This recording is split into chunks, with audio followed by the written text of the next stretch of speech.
Para hacer la modulación de la voz, nosotros tenemos nuestra señal original, que es de la voz en el dominio del tiempo.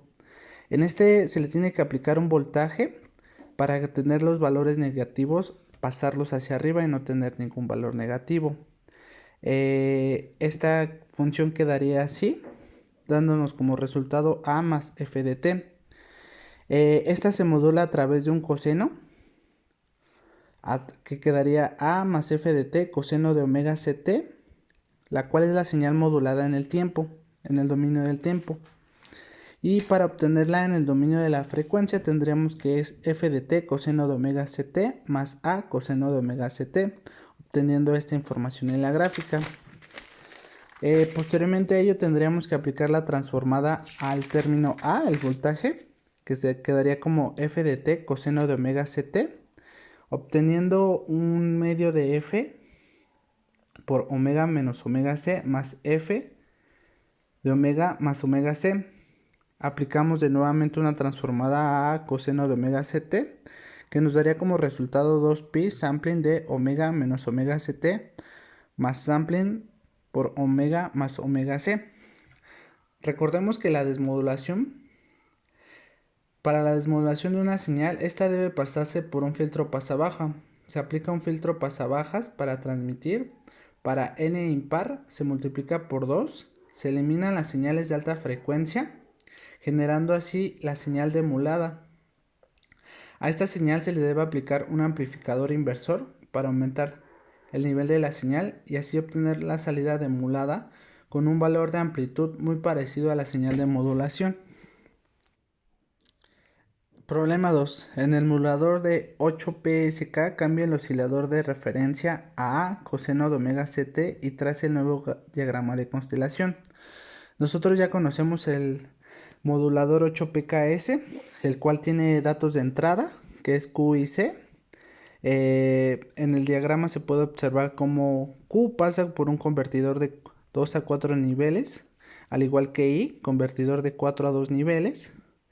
Y C pasaría por un diodo negativo. Posteriormente a ello, de los convertidores de 2 a 4 niveles pasa a un proceso de modulación de producto para posteriormente a ello pasar por unos filtros pasabanda para así poder obtenerlo en un sumador lineal y obtener la salida de 8PSK. Aquí el problema nos pide que cambiemos la referencia de coseno omega ct más 90 grados.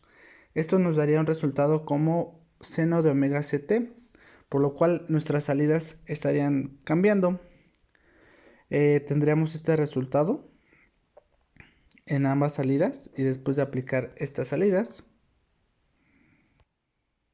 observando la información, las dos entradas de los moduladores del producto del canal son menos 0.54 y coseno de omega ct. Por lo tanto, la salida ahí nos tendríamos un resultado de menos 0.54 por coseno de omega ct.